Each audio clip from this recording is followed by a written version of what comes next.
Is giving to the needy a way of reflecting the love of Jesus? Did Jesus command government to feed the poor? On this slice of fresh bread.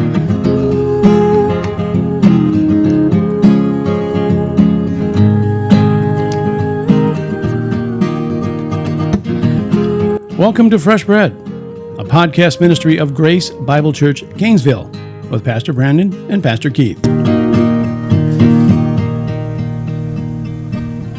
Well, thanks for clicking on Fresh Bread. Fresh Bread, where we're bringing the truth of God's Word to a starving world. Fresh Bread Podcast 125. And today we're going to talk a little bit about, the government shutdown. People are not getting their food stamps. I guess it's called SNAP benefits now. So we thought we would talk a little bit about that. What is the biblical way of looking at feeding the poor and helping people who are in need? And so, by the way, I'm Pastor Keith. He's Pastor Brandon. So we're going to talk today a little bit about the SNAP benefits. And is giving needy people these SNAP benefits, is it a way that we can reflect the love of Jesus? Is it the right thing to do? Is the government supposed to feed the poor? Or who's supposed to feed the poor? So Pastor Brandon, I'm going to ask you right off the bat here, should we be giving to needy people or should the government just do these SNAP benefits? And when they do that, is it a way of, are they reflecting the love of Jesus to these people who are in need?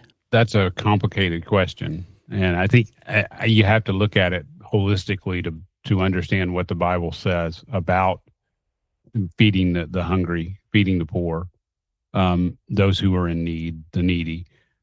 We need to have a biblical understanding of what that means. And so, clearly there's a scriptural basis for feeding the hungry. We see that in both the Old and New Testament. In Deuteronomy 15:7-11, it says God commands Israel to open wide your hand to your brother, to your needy and poor in your land. And so it's actually a duty. It was a duty for Israel to help others. And Leviticus 19 required landowners to leave the gleanings for the poor and the foreigner, and preserved human dignity by allowing them to work for provision. And Proverbs 19:17, one who is gracious to a poor man lends to Yahweh, and he will repay him for his bountiful deed. And then we have Isaiah 58:6-7, which show that true fasting and worship involved sharing bread with the hungry and bringing the homeless into one's house. And that's Old Testament, but the New Testament. And so, Matthew 25:35-40, Christ identifies with the least of these, saying that feeding the hungry is equivalent to serving him. Luke 3, John the Baptist calls for generosity. He who has two tunics is to share with him who has none. James 2:15-17, true faith expresses itself in practical care for the needy. If a brother or sister is without clothing and in need of daily food, what use is that? What use is it if you just tell them to go and, be warmed and be filled, and you turn them away? And so, and then 1 John 3, love can't merely be in word, but it must show itself in deed and truth. And so, there is a call that we would definitely care for the needy among us. But here's the problem, and here's the rub. So who are the truly needy? And that was part of your question. Who are the truly needy? And so I think that's the part of the answer that has to be dealt with. And again, that's a complex issue. Yeah, because I was going to ask you, when we look at the Old Testament and the New Testament, it does say that, and it also says the poor you will always have among you. I guess the question is, why are there always going to be poor people? And if there are always going to be poor people, why are we always supposed to help them? How does that work biblically when it talks about, if you don't work, you don't eat, and things like that in Scripture? So how do we sort through all that? How do we know who the poor and needy are? How do we know those who are, separate those who are lazy, but also why are there always going to be poor with us? Well, let me start with that second part first. Okay. I mean, it's because we live in a sinful world, a sinful fallen world. It is the fact that there is sin, and in a sinful world, there's going to be people who are truly needy. There's going to be paralytics. There's going to be blind people. There's going to In our culture today, even those people can have the ability to work and do things. Maybe they're limited in some ways, but they still have the ability to do some things. But historically, if you were blind, I mean, you were in need, and historically, if you were paralyzed, couldn't walk. I mean, it was a guaranteed you were going to be impoverished, and so in that world. And so, yeah, I mean, I think that's the reason, but I think that it's because we live in a sinful, fallen world that there are the truly needy, but also we live in a sinful, fallen world, which contributes to those who aren't truly needy, who act like they're needy. And, and that's, we do need to try to discern between the two. Yeah, because like you just said, we have the disabled, and that's understandable that they are, the blind and those who are not able to work. We understand that. But then now you're getting into somebody who may not want to work, but yet there is, they don't have to worry about starving because they're going to be taken care of. As we looked at the biblical way, in the Old Testament, you had, they would always leave part of their fields. Like when we looked at the book of Ruth, when she goes in and takes what's left, they leave parts that for people who are down and out.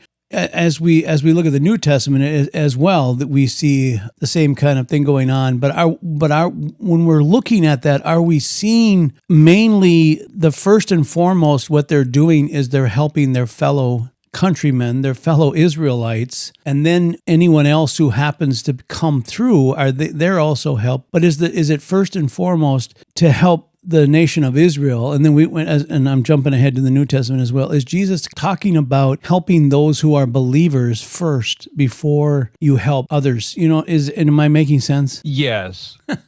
Yes. I mean, and therein lies the dilemma.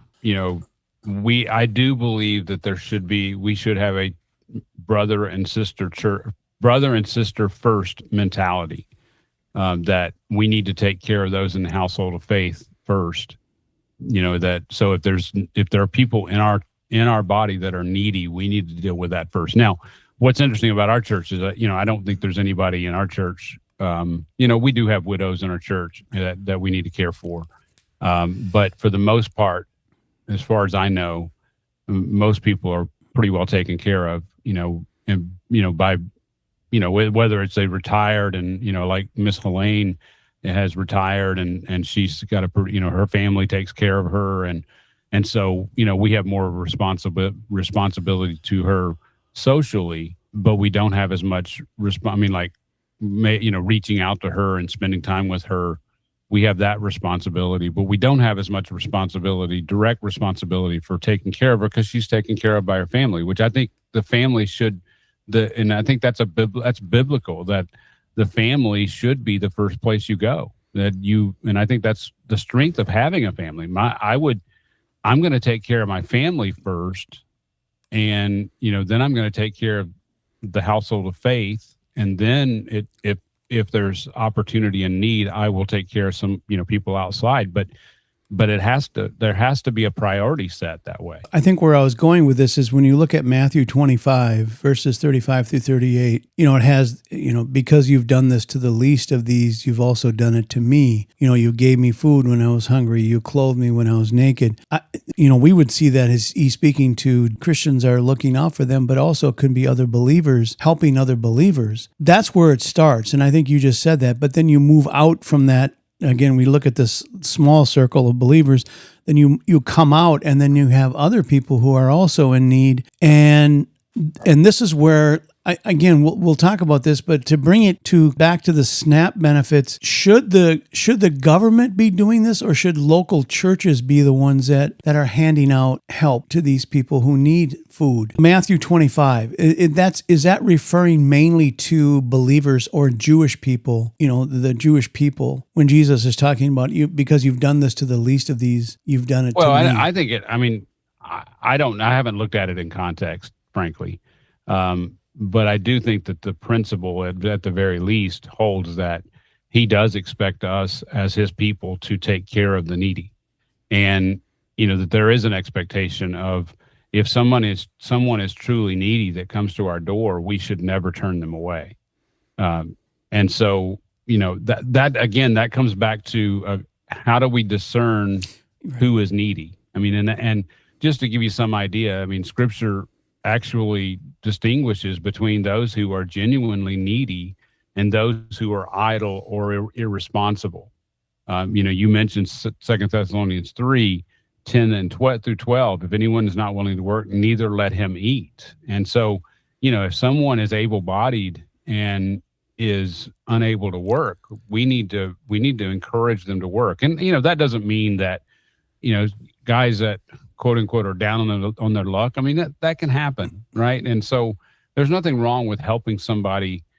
And I think that there's every right to help someone, with those temporary things. But I think it has to be understood as this is what we're going to help you get back on your feet. We're going to give you gas money so you can get to work. We're going to let you borrow a car so you can get to work. I mean, those helpful things, that we would extend.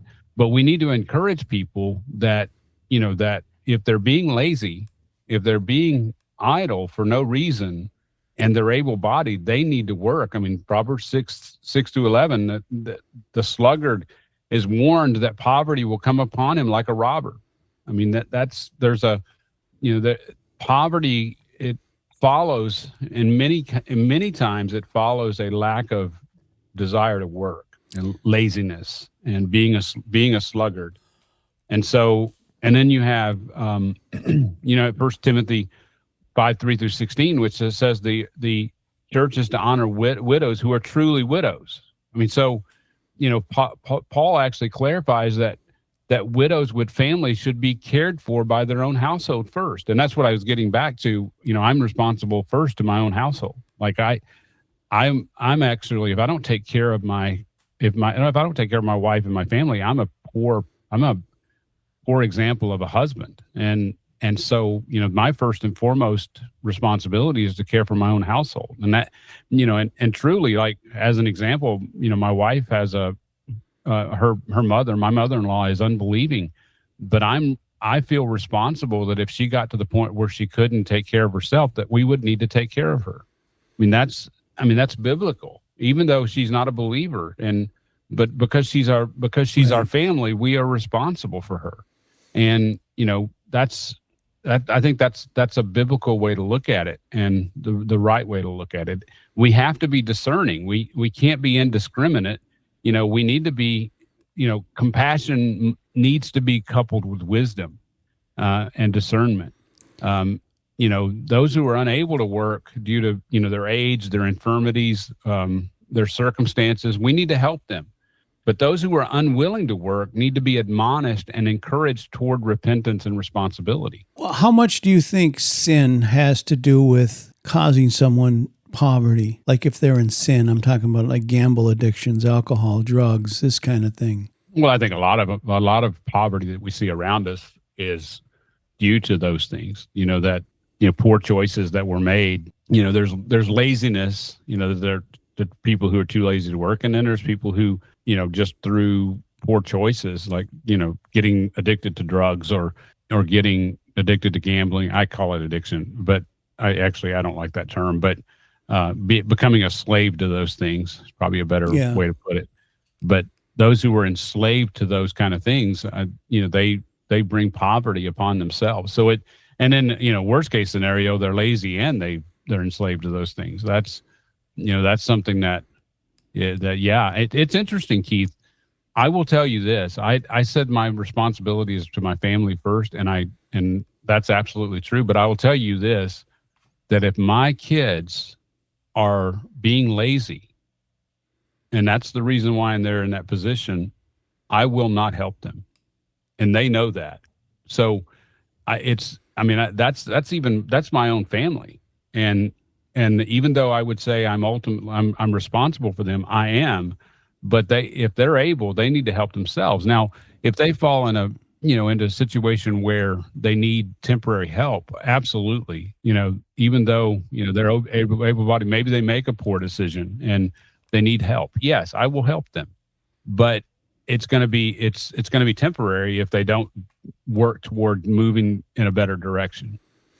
And so that's the hard part, right? Is discerning that, like when we look at someone who is not a part of our family, who's, let's say, someone who's not a part of our church, and they come in off the street saying, "Hey, I if you could just spare me $500, it would really help. I have a family." I think we have to be. I do think that there are situations where we should help, right? I do think that we should help, and that's been a difficult question for us as a church. Now, what we've done, and I feel my conscience is clear in doing this, is that many times we've pushed them toward those situations, like other ministries that we know of, that's what they do. And, because we just haven't been in a position as a church to do, to be heavily involved in that. And so it's not that we don't have the heart to do it. I know that there are people in our church, and myself included, that have a heart to be more involved in helping people that truly need it. And I think it's important, critical ministry. But, at the same time, we don't need to be helping those who actually have the ability to earn money. I have given, there's always people on the side of the road, that are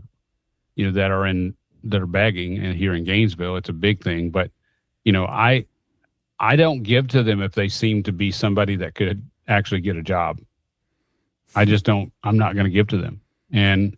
But if there's somebody that is somebody that's obviously they've had their legs blown off in in a war or whatever.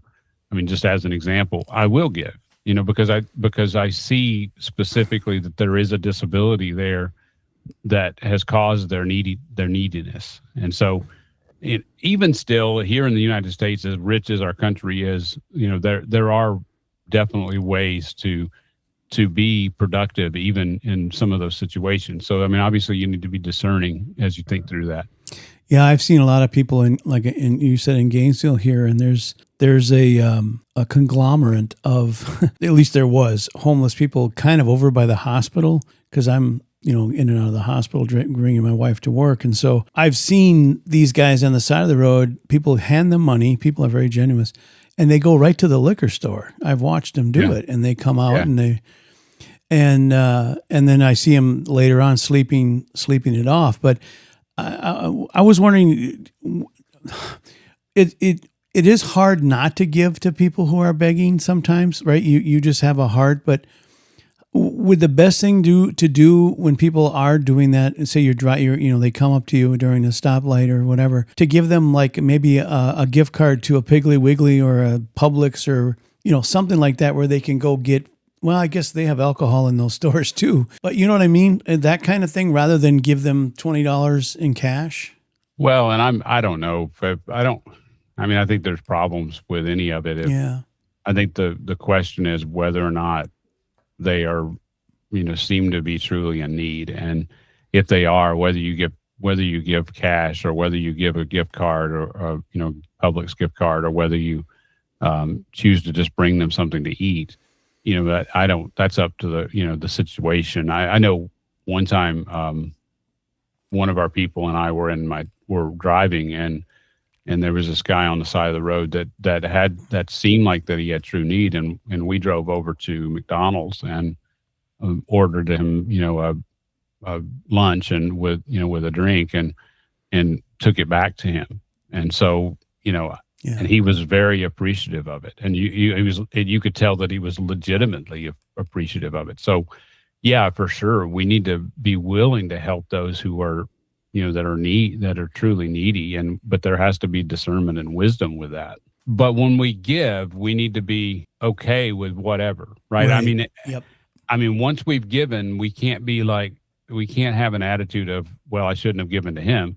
It's interesting. It's interesting. I actually got taken one time by a guy who was at a gas station in Nevada, and he came up to me and he said, I need to get home. I'm trying to get back to Sacramento, and I've run out of fuel. I don't have any way to get over there. And so I actually put fuel in his tank, And then I found out he was in the next town over, a week or two later, doing the same thing at a gas station. I'm like, well, okay, well, I just got taken on that one. But I don't regret it. I mean, at the time I made the decision I thought was the best decision to help him, and I had no reason to believe that he didn't actually need help. But I don't regret helping him. And I mean, what he did with it and what his motive was is between him and the Lord. And that, I I gave it, and I gave it in good faith, and Yeah. I moved on. Yeah, that's kind of what I've heard people say this, that some people just give to everybody who comes up at the stoplight. I'm just going to give them $20, $40. I don't care what they do. I'm doing this because I don't know if they need it or not. How am I going to know? So I'm just going to give them the cash. I don't care what they do with it. So, and if they have the money, I guess, that's one thing. But if you are also on a tight budget, and you want to give to somebody, you kind of hope and pray that it goes to something beneficial rather than. Well, yeah, I mean, that's the hope. That's the prayer, no matter whether you're flush with cash or whether you are somewhat needy yourself. If you choose to show generosity, out of a love for those who need it more than you, then you hope that they use it for the right way, but you trust the Lord that even still it's okay because you did what was right before him. And even though they may have taken advantage of you, you just trust that he will use it for good. And I do trust that when I have helped people, I've trusted that way, and you just have to move on after that. You can't, sit and fret about it. So we can both agree that biblically it is the right thing to do to help the poor, right? That is the right thing to do, is to help them. Yeah, and I would argue that, like I said, I would argue that the priority should be first to, as a Christian who is a member of a church, local church, my first priority is to my own family, because I need to take care of them. I don't need them to be dependent upon anybody else, including the church, financially. Second priority would be the household of God, that I care for brothers and sisters in a discerning way. If they need it and are truly needy, I need to be willing to help. I need to be more than willing to help. And so, but again, discerning, because if they're being lazy or making poor decisions, then, we need to help them in that, help them understand laziness needs to be repented of, and making poor decisions, we need to help them learn how to make good decisions, and so things like knowing how to budget and all that stuff, we definitely need to help people if they need it in that way. Third responsibility, or third priority, would be those outside the household of faith that are truly needy. I have no problem with us as a church, or even Christians as individuals, helping those who they deem to be truly needy, even though we know that there are going to be times we get quote unquote taken. And we just have to make our best judgment call as to who we, how we would help them, or if we would help them. And so now we get into the nitty-gritty about this conversation is, should the government be the one that does this, or should it be local churches? What do you think? I think there's a hierarchy there of priority. I think the first place that people should go for help is their own family. Okay. Start with the family. It starts with the family structure. That's, part of the beauty of having families, is that you have the ability to go to them and ask for help. And they know you. I mean, they know you better than anybody usually. And so, they're going to be able to discern, what they actually need. And hopefully they're handling it, families are handling it in a biblical manner. Like I said earlier, if my kids are being lazy, I'm not going to, I might help them get on their feet, but I'm not going to continue to help them if they're going to continue to be lazy and make poor decisions. And they know that. And so, yeah, we need to have that kind of, I think that's a godly, discerning, wise attitude to have. Okay, so the first one is the family. Where do they go next then? Well, I think the church. I think that's the next safety net, and and obviously as Christians we should be. I mean, it's actually a sin not to be a part of a local church. I mean, I firmly believe that you're in rebellion if you haven't joined. If you're a Christian and you haven't joined, it's a local church, because it's that important. And so, being a part of a local church, I think, should give you a safety net, in case something happens. That we would care for them. That the church is responsible to care for those who are truly needy in their midst. So, I think that as a Christian, we should certainly, or even in general, it should certainly start with the family, then it should go to the church. Now, I will say I can somewhat see the government being a last resort safety net, but I would argue that really the better model would be for the government to work through churches, and that the money that they would give in that way would actually be through churches that are administering that, or at least those kind of ministries that are their whole point is to go be those who feed the poor. I think it's a better I think it's a better model, that way. I don't think it's the government's role. I actually don't think it's the government's role to redistribute wealth. I mean, that's what it is. I mean, even our tax system and the way our tax system works, it's a big redistribution of wealth. And that, because what they're doing is they're taxing, it's a progressive system in that the more money you make, the more percentage you have to pay in. And so then basically they're taking the money from the rich and they're bringing it into the government's coffers, and then they're using at least part of that money to care for the poor. But I think it would be a much better model if the encouragement was that instead of that tax money going to the government, which then gets turned around, I think a much better model would be to bring the government back to what its actual role should be, which is to maintain justice and restrain evil, to bear the sword. I mean, that's biblically Romans 13, 1-4. That's biblically the government's role. And we have to recognize that when the state replaces the church's role, it fosters dependency and removes the moral, spiritual dimension of charity. And so it becomes a transaction. And what's interesting is that I would argue that those who are partaking in SNAP benefits, and I'm not saying that every one of them are bad situations that they shouldn't be getting the benefits, but I will say that a lot of times I think that what's happening is that it's buying votes.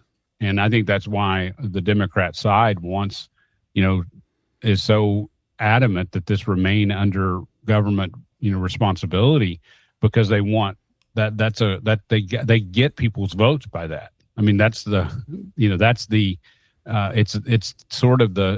enslavement that I'm talking about, that the expectation is we're giving you this money, but on the other side, the expectation is you vote and bring us back in, because you don't want those other guys over there that are going to take it away from you.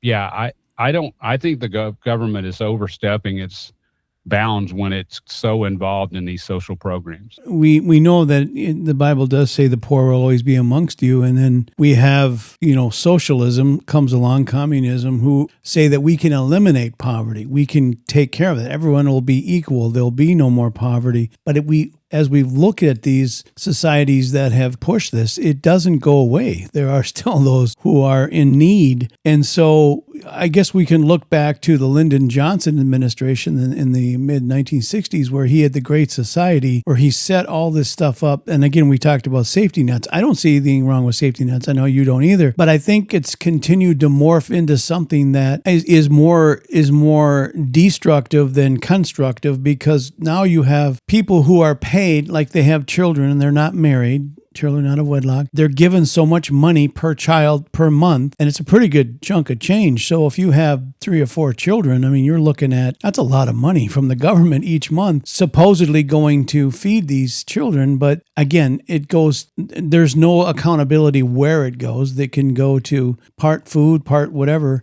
And I think that's where it got kind of derailed there. And I think the churches, like we were just talking about, it should be start with the family, then move out to the churches. I think the churches kind of said, if the government's going to do this, maybe we can step back and keep the money ourselves and use that for other things rather than feed the hungry in their area, in their community. So I was just going to ask you about that. It's interesting that, the tax rate, I don't know, the effective tax rate, at least in the middle class, is probably somewhere between 8 and 13%. The effective tax rate. If some of that, or if a lot of that money was freed up to give to charitable.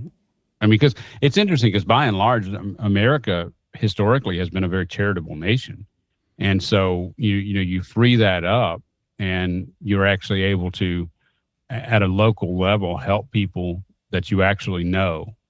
I think it's a much better model than having a government, basically a government that is, they're not discerning in the way they should be discerning. Like, yes, I mean, somebody they may present and they don't have this or that, but they can't discern what choices were made that got them in that position. And so, I mean, they don't do it that way. It's a matter of either you are poor or you're not poor. Well, if you are poor, I mean, there's definitely reasons why you are, and those could be legitimate reasons that would call for us to care, like being handicapped or being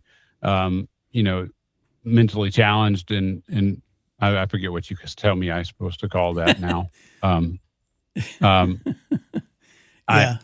I'm not the most politically correct person sometimes, but yeah, I mean, there's legitimate things, but on the other hand, there are things like you just mentioned where, choices are made where, a young woman who will say, you know what, I'm a baby making machine, so I'm going to go have 4 or 5 or 6 or 7 or whatever it is, baby daddies, and I'm never going to marry them, and I'm just going to raise the children, and I'm going to live off of what the baby daddies will give me, but I'm also going to live off the government. And unfortunately, what it encourages with men is, I can just go, get them in bed and then I'm done. I don't have to do anything. I don't have a responsibility past that. And unfortunately, sinful men are they're gonna take advantage of that. Why not? There's no responsibility.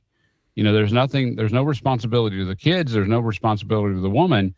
And so it's actually, that whole thing has destroyed the family. And what's interesting is the Black communities have been especially hit in that way. So. Yes, absolutely.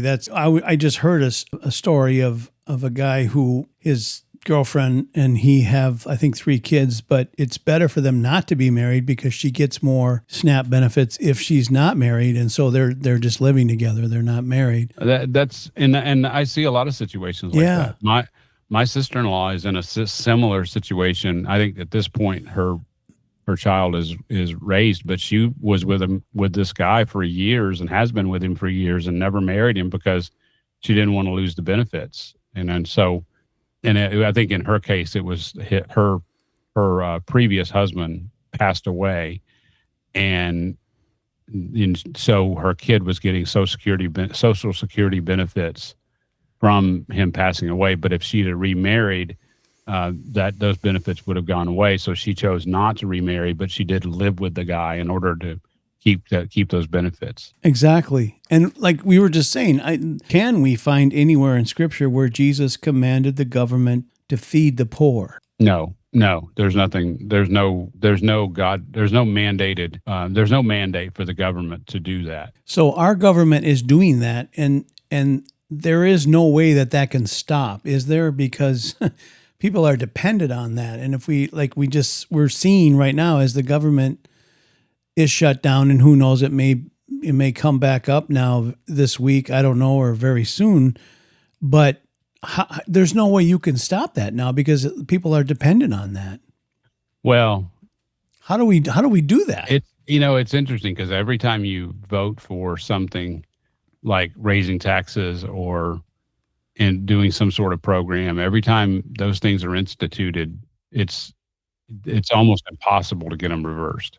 And because politically, it would be falling on a grenade if you politically were going to get rid of SNAP benefits. I mean, if Trump came out and said, "Look, this is not right. It's not the Christian way to handle things. We're going to go in a different direction," he'd get crucified, and he would get hung in the court of approval, and so public approval, and so yeah, I mean, I think the only way it could happen is, well, I shouldn't say the only, but I think it has to be phased in if you're going to do it peaceably. I think that otherwise it's going to come to the system is going to collapse.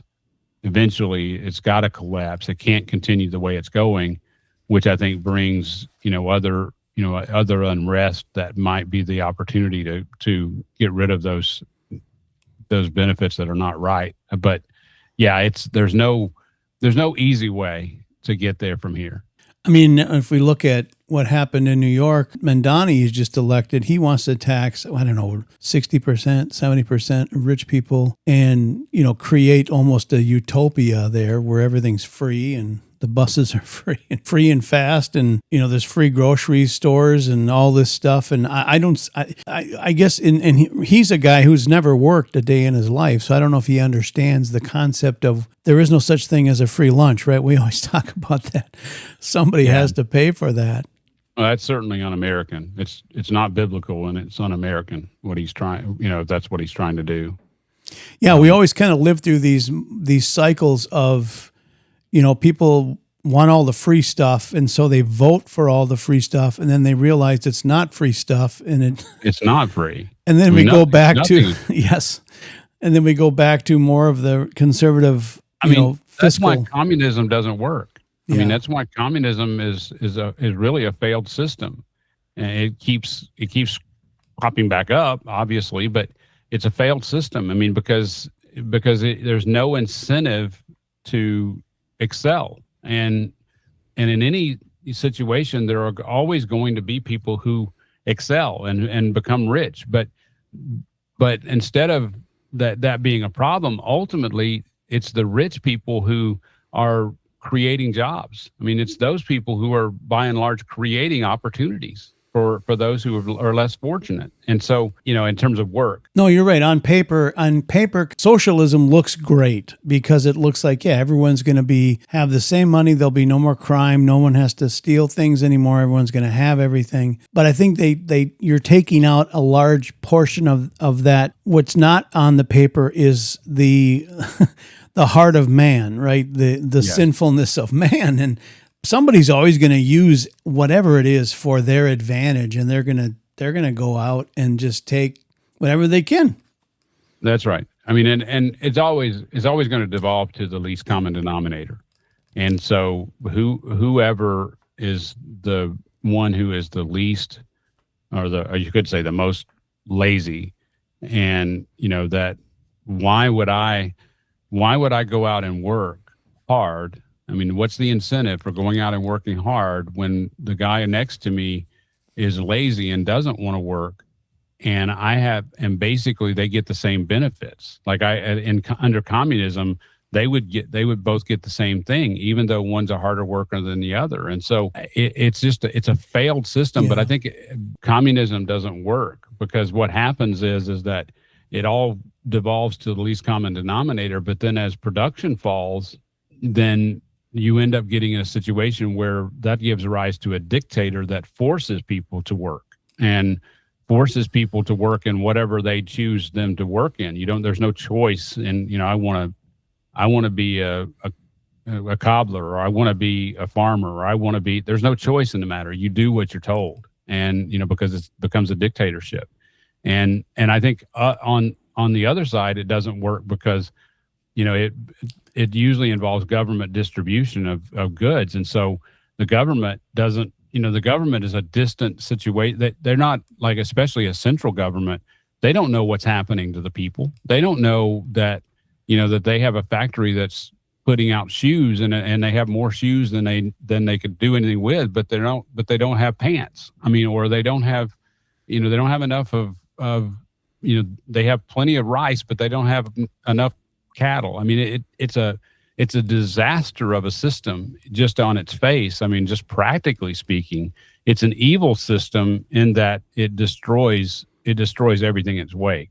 So is the SNAP benefits kind of like when, like, say a person who has more money and is driving and they stop at a stoplight and somebody comes up and they hand them $100 bill and they say, I don't care what they're doing with it. They need it. And I have it. I'm going to give it to them. So is that kind of what the government is playing that role and just saying, look, here's the SNAP benefits. I don't care. Yeah. Well, like I say, they just have to demonstrate that they're poor.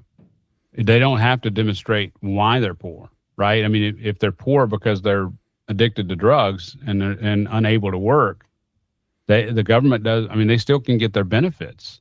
So as far as I know, I mean, maybe there's some sort of rule, not that they can't have. I don't know that for sure, but I can guarantee you that there are people who are circumventing that if it's true. So if that's the case, and so I would still stand by what I'm saying, that the government is not discriminating and is not wise in who actually needs the benefit, who is actually truly needy. And that's why it's important for it to be, instead of centralized, the centralized decision, we should be freeing up people to actually be charitable, that they would help people. And I guarantee you that if you turned on the church's ability to, by reducing taxes, if you turned on the church's ability to give in that way, and I mean the church as an individual Christians and the church, I guarantee you that there'd be more money that would flow than, I mean, it would be incredible, probably more than the government could do, and you wouldn't have the government being involved, and you wouldn't have the cost of that and the inefficiencies that are there. If it's reflecting the love of Jesus by giving to the poor, so then can we take some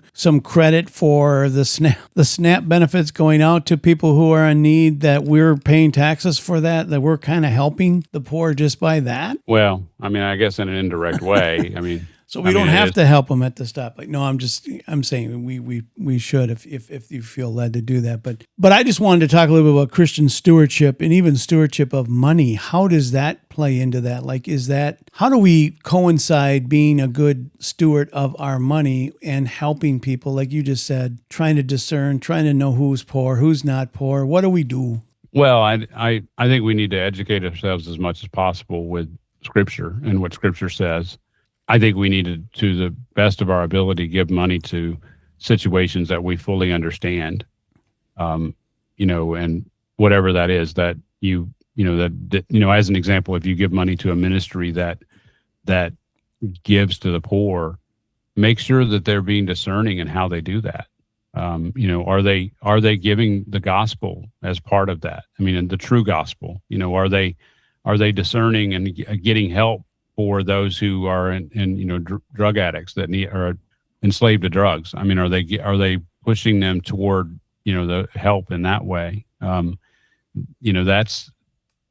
think that's the questions that you need to ask. When you're giving in that situation, when you give to individuals like somebody I think to the best of your ability, know their situation. And that doesn't mean, like I say, I mean, sometimes you have to make a decision. You have to make a snap decision, and you may make a wrong decision. And I think you just have to be okay with that. That sometimes your decision is not going to be right. That God will bless your generosity either. In terms of your willingness to, because He knows your heart. If your heart is to give and you care for people and you end up doing the wrong thing, and He knows that. So.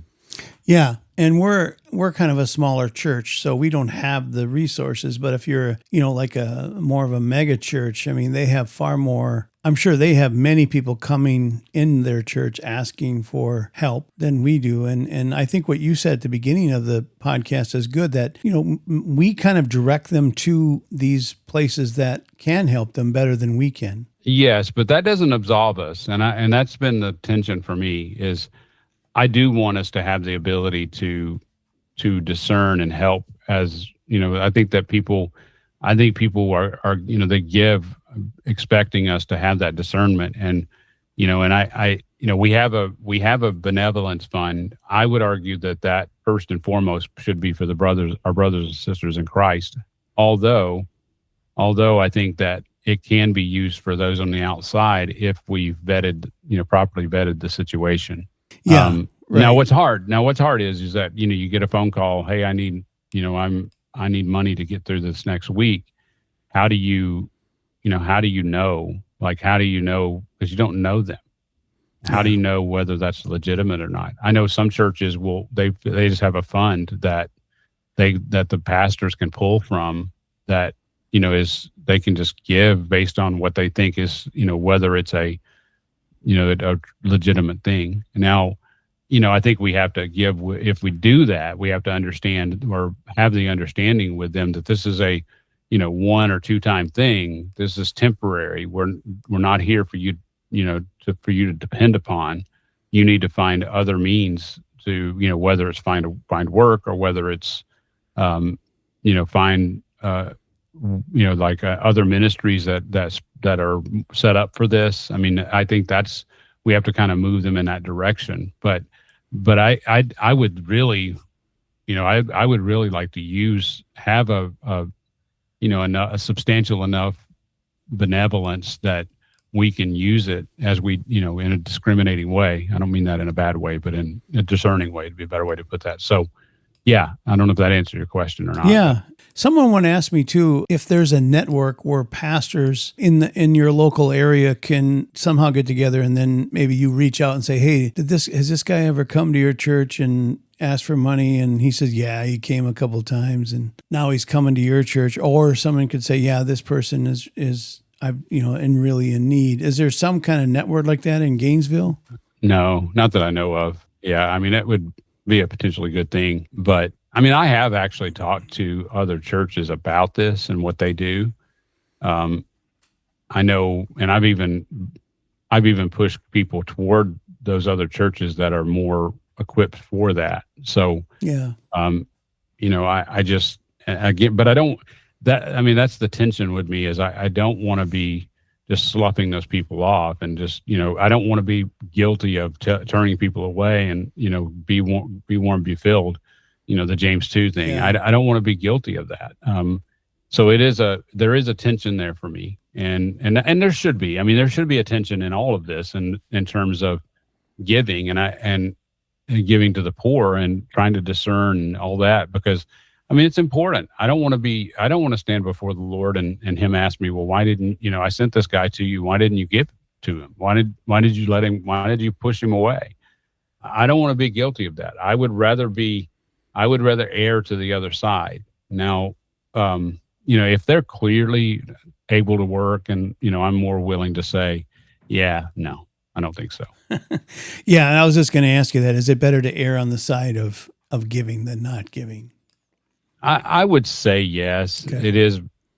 And it's really a matter of conscience. I mean, it at the end of the day, it's a matter of what you believe. Is what your conscience is saying. If your conscience is saying, you know what, I really should give to these people, even though I'm not quite sure. I think you should err that way. And I would say that as a church, we would, if we do get more involved in giving in that way. I would say that that's sort of the attitude that we should have. So, Yeah. Okay. Any final word on this? any final word? Well, I think the principles that we've kind of talked about is, we need to, think, just really be principled in terms of how we approach this, and that we need to understand that there is a call by God to be compassionate toward the truly needy, that we need to be discerning toward those who are idle, those who are lazy. We need to be we need to think in terms of restoring rather than enabling. So, we need to, when we see someone who has a true need, the desire, if possible, is to restore them to an ability to take care of themselves, to make money and to care for, be able to care for their own household. I mean, that's the should be our attitude, as opposed to enabling, which means that we, basically take them in and we just enable them to do, continue to depend upon charity. And again, that's where the government, can't discern that. And so then you have, we should be Christ-centered in how we respond to these things. And so, and I do think that the church really should be the ones that are, I think it's the responsibility of the church, not the government, in general, to take care of the poor. Yeah, I agree with that. I just don't know how we ever get that back, but maybe we could. Well, I mean, it's interesting because I have an opinion about even something like marriage. I think the marriage should be the jurisdiction of the church, not the government. And I think that it should be something that, possibly for tax purposes, I can see, being registered that you're married with the government so that they know how to, do the taxes. I can see that. I do. Although although I think that, we should go to a flat tax rate or something definitely not like we have now. But I think, at least go to a flat tax would be good. But,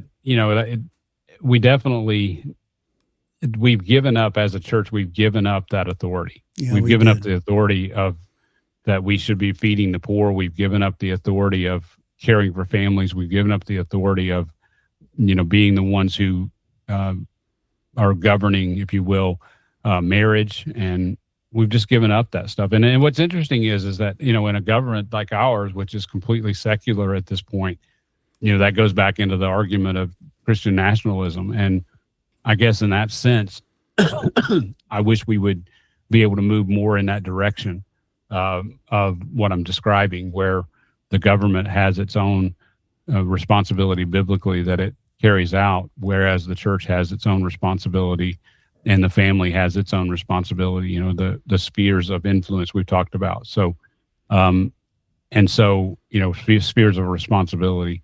So, yeah, I mean, that's kind of where I'm at and what I believe in terms of what we need to do. And hopefully that's helpful to people who are listening. So SNAP, the last question, SNAP good or bad? Oh, I think it's bad.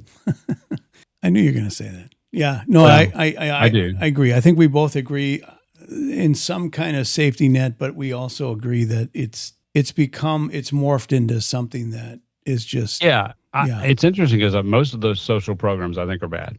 I mean, I don't think you can point to any of them. People might say, well, what about Social Security?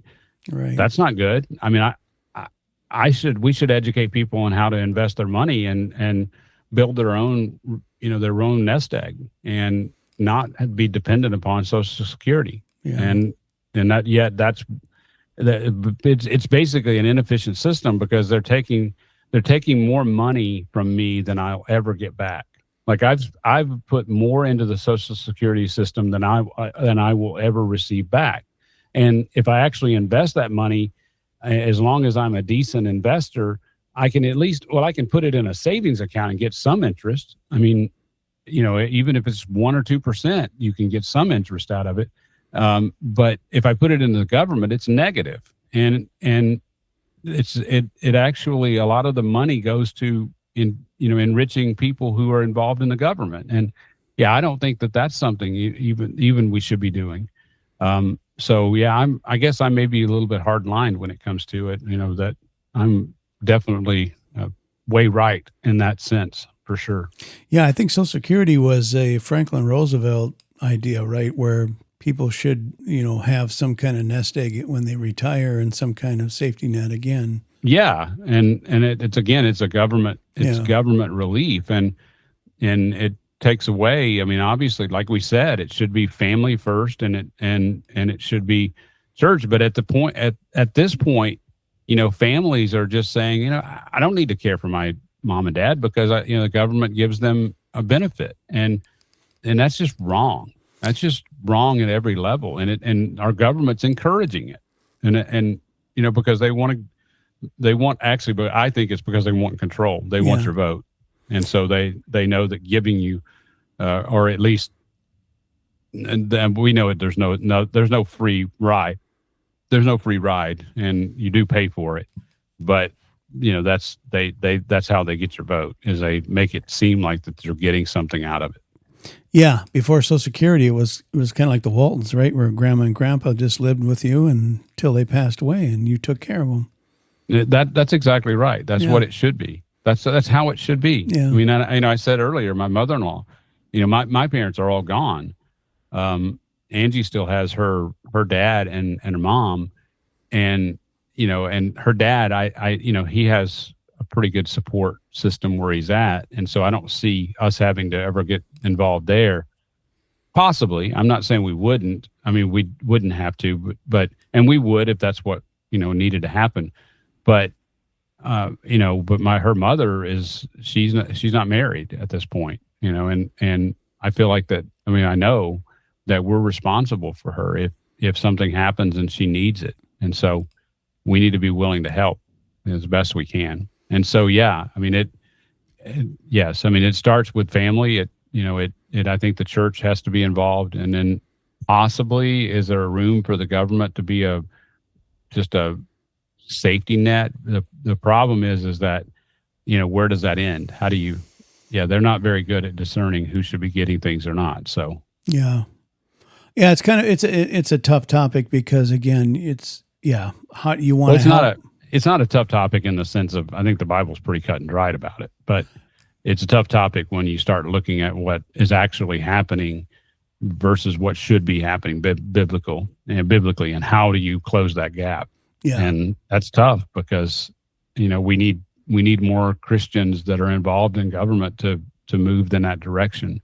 But then, there's the whole, pietist camp and the Christian nationalist camp that are battling within the church right now. And we've talked about what we've said about it, and, we've talked about it. And I would argue that we should be, as the church, we should be equipping the saints. And, if they choose to go into government, that's their choice. And we need to equip them so that if they do, they actually govern according to Christian values. Yes. Giving to the poor, giving to the needy is a way of reflecting the love of Jesus is correct. We need to do it in a good, discerning stewardship way. And it's kind of up to, like, you just pray about it and err on the side of helping rather than not, but don't go overboard if someone appears to be, like you said, able to work, but is not working, right? That's right. To end it that way? Well, I think, I mean, if you discern that they're able-bodied,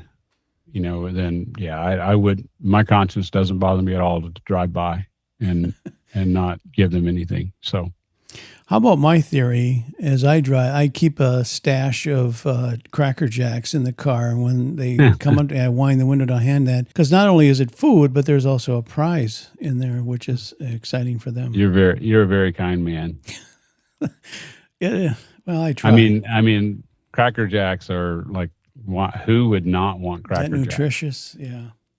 Yeah, I mean, that's the perfect power food. I mean, they can take that, and it gives them way more energy to be able to beg even more.